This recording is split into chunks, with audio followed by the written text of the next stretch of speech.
Irumudi super സിനിമയാണ്. തന്നെ അത്രയ്ക്ക് നല്ലൊരു സിനിമയാണ്. നമ്മൾ നല്ലൊരു ഫീൽ ഗുഡ് മൂവിയാണ്. നല്ലൊരു കുടുംബ ചിത്രമാണ്. ഞാൻ കുറേ കാലത്തിനിടയിൽ കണ്ട ഏറ്റവും നല്ല ഒരു തെലുങ്ക് സിനിമ എന്ന് തന്നെ പറഞ്ഞാൽ അത്ര നന്നായിട്ട് ചെയ്തിട്ടുണ്ട്. സിനിമയുടെ കഥയായാലും തിരക്കഥയായാലും ആ സിനിമയുടെ ഒഴുക്കായാലും എല്ലാം നന്നായിട്ട് ചെയ്തിട്ടുണ്ട്. പിന്നെ ഒരു ഇതിനെ വേണമെങ്കിൽ ഫീൽ ഗുഡ് മൂവി, ഒരു കുടുംബ ചിത്രം, അല്ലെങ്കിൽ വേണമെങ്കിൽ ഇമോഷണൽ ത്രില്ലർ എന്ന് പറയാം, പിന്നെ ഒരു സർവൈവൽ ത്രില്ലർ എന്ന് പറയാം. ആ എലമെൻറ്റ്സ് എല്ലാം ഉണ്ട്. പിന്നെ ഭക്തി, ദൈവവിശ്വാസമുള്ളവർക്ക് ആ ഭക്തി, പ്രത്യേകിച്ച് നമ്മുടെ അയ്യപ്പനുമായിട്ട് ബന്ധപ്പെട്ട് തന്നെയാണ് ഇരുമുടി എന്നുള്ള പേര് വന്നിട്ടുള്ളത്. എന്നാൽ ഈ പേര് കേട്ടപ്പോൾ ഞാൻ വിചാരിച്ച ഒരു പക്ഷേ ഇനി ദൈവത്തിൻ്റെ അത്ഭുത പ്രവൃത്തികളൊക്കെ അങ്ങനെ എങ്ങാനും ആയിരിക്കുമെന്നുണ്ട്. അങ്ങനെ ഒന്നുമല്ല. ദൈവമായിട്ട് ഒരു അങ്ങനെ കാണിച്ചിട്ടുള്ള ദൈവത്തിൻ്റെ അത്ഭുത പ്രവൃത്തിയൊന്നും ഈ സിനിമയിൽ കാണിക്കുന്നില്ല.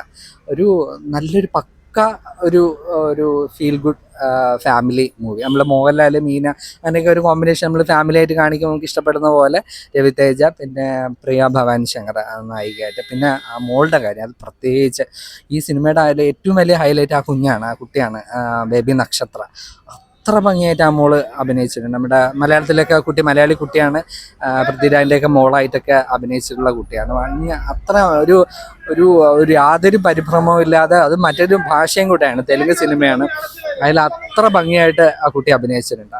പിന്നെ നമ്മുടെ ജി വി പ്രകാശിൻ്റെ മ്യൂസിക് സിനിമയെ കുഴപ്പിക്കുന്നുണ്ട്. ഭക്തിയിലുള്ള പാട്ടുകളാണ് അധികവും. പിന്നെ അല്ലാതെ നമ്മുടെ അച്ഛനും മോളും തമ്മിലുള്ള ആ ഒരു ഇതൊക്കെ കാണിക്കുന്ന സിനിമയാണ്. എന്താ പറയുക, എനിക്ക് യാതൊരു നെഗറ്റീവും പറയാനില്ല. അത്രയ്ക്ക് തന്നെ കുടുംബസമേതം, പ്രത്യേകിച്ച് പെമ്മക്കളുള്ള എല്ലാ അച്ഛനമ്മമാരും വന്ന് കാണണമെന്ന് പറയും. പിന്നെ ഇന്നത്തെ നമ്മുടെ നാട്ടിൽ നടക്കുന്ന കാര്യങ്ങളൊക്കെ തന്നെയാണ് കാണിക്കുന്നത്. പിന്നെ ആക്ഷൻ കാണാൻ താല്പര്യമുള്ളവർക്ക് ആക്ഷൻ സീക്വൻസ് ഉണ്ട്. എല്ലാം കൊണ്ടും നല്ലൊരു ഉത്തമമായിട്ടുള്ള ഒരു തെലുങ്ക് സിനിമയാണ്. അതിൻ്റെ തമിഴ് വേർഷനാണ് ഞാൻ കണ്ടത്. മിക്കവാറും തെലുങ്കിൽ ഈ സിനിമ ഈ വർഷത്തെ ഏറ്റവും വലിയ പണംവാരി പടമായിട്ട് മാറാൻ സാധ്യതയുണ്ട്. രവിതേജയ്ക്ക് വേണമെങ്കിൽ ഒരു കമ്പാക്ക് എന്ന് വേണമെങ്കിൽ പറയാം. പിന്നെ അതിൽ നെഗറ്റീവ് റോളിൽ നമ്മുടെ സ്വാസികയുണ്ട്. പുള്ളിക്കാരി പോകുന്ന ഭാഷകളിലെല്ലാം പുള്ളിക്കാരിയുടെ ഒരു ഐഡൻറ്റിറ്റി അവിടെ ഉറപ്പിച്ചിട്ട് പോകുന്നു. ഇതിലും അതെ തന്നെ ഒരു നെഗറ്റീവ്, നമ്മളങ്ങ് വെറുത്തു പോകും. അങ്ങനത്തെ ഒരു നെഗറ്റീവ് റോളിൽ സ്വാസികയുണ്ട്. എന്തായാലും മൊത്തത്തിൽ നല്ലൊരു കുടുംബ സിനിമ എന്ന് തന്നെ പറയാം.